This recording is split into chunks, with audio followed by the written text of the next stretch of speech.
HSC 2025-এর result প্রকাশ হলো আজ। পাশের হার 58.83%। সবচাইতে বেশি ফেল করেছে ইংরেজিতে। পাশের এই হারের দিকে খেয়াল করলেই বুঝবেন মোটামুটি অর্ধেক পাস আর অর্ধেক ফেল। মানে পরীক্ষায় অংশগ্রহণ করা অর্ধেক স্টুডেন্ট ল্যান্ড স্লাইড আকারে ফেল করেছে। প্রশ্ন হলো এই দায়ভারটা আসলে কার? স্টুডেন্টের, গার্ডিয়ানের, কলেজের, কার? আমি মনে করি এই দায়ভারটা সরকারের আর সমাজের। খেয়াল করে দেখেন এই শিক্ষা ব্যবস্থার কোনো কিচ্ছু ঠিক নাই। শিক্ষকরা রাস্তায় আন্দোলন করে মার খায়, কান্নাকাটি করে। গার্ডিয়ানরা টিউশনের বেতন, কোচিং এর বেতন জোগাড় করতে হিমশিম খায়, কান্নাকাটি করে। স্টুডেন্টরা মনের বিরুদ্ধে সায়েন্স নিয়ে কান্নাকাটি করে, ফেল করে কান্নাকাটি করে, পাশ করেও জিপিএ 5 না পাওয়ার কারণে কান্নাকাটি করে। মানে পুরো শিক্ষা ব্যবস্থাটাই কষ্ট আর কান্নাকাটি দিয়ে ভরা। আর সেই আপাদমস্তক ত্রুটিপূর্ণ শিক্ষা ব্যবস্থার পরিবর্তন না এনে সরকার পরিবর্তন আনলো কোথায়? রেজাল্ট ব্যবস্থায়। How ridiculous.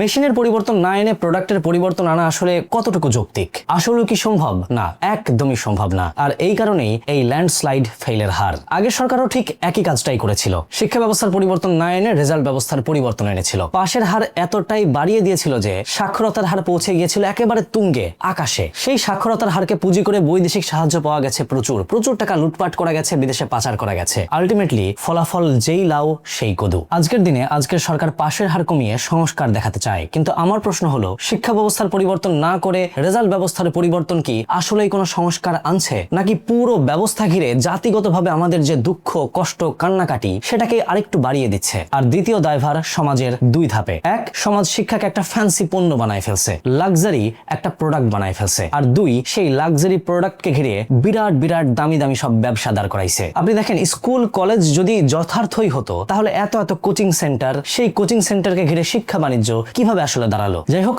বললে আসলে অনেক কথাই বলা যায়। রেজাল্ট যেহেতু পাবলিশ হয়ে গেছে, এখন আমার এসব কথা ফাও ফাও বলে আসলে খুব একটা লাভ নেই। এটাও শিক্ষা ব্যবস্থার ভেতরকার যে কষ্টগুলো আছে সেগুলোর মধ্য থেকে একটা। কিছু প্রয়োজনীয় কথা বলি। যারা ফেল করেছো এই বাজে বিদঘুটে আজগুবি শিক্ষা ব্যবস্থায়, তোমরাই সত্যিকারের লাকি। জীবনটা আসলে 2 দিন আগে চিনে ফেললা। যে ছেলেটা পাশ করেছে তার কষ্টটা আরো বেশি। সে এখন বিশ্ববিদ্যালয়ে ভর্তি পরীক্ষার প্রিপারেশন নেবে, বহুত কোচিং করবে, নানান রকম মোটিভেশনাল স্পিকারের খপ্পরে পড়বে। যদি চান্স পেয়েও যায়, সিজিপিএ, ল্যাব, মিড, ফাইনালের চক্করে মাথার অর্ধেক চুল উঠে যাবে। যদি আমার মতো অবস্থা হয়ে থাকে তাহলে টিউশনি করে পেটের ভাত জোগানোর তাগিদে লোকাল বাসে ঝুলবে, জুতার ছাল বাকলা উঠে যাবে, পিঠের চামড়া উঠে যাবে, এরপর ফার্স্ট ক্লাস নিয়ে বের হয়ে দেখবে যেই লাউ সেই কদু। কারণ ব্যবস্থার গোড়াতেই গন্ডগোল, আর সেই গোড়াকে নিয়েই কেউ আসলে কাজ করে না। আর যে ফেল করলো সে আসলে বেঁচে গেল, জীবনটাকে এই লুপ হোল থেকে বের করে নতুন ভাবে সাজানোর একটা সুযোগ পেল। সুতরাং গার্ডিয়ানদের উদ্দেশ্যে বলে, আপনার সন্তান যদি ফেল করে থাকে তাকে বকাঝোকা না করে তার উপর চড়াও না হয়ে কপালে একটা চুমু খান। একটা র্যাট রেসে যে আসলে সবাইকে জিততে হবে তার কোনো রকম কোনো মানে নেই। কারো কারোর জন্য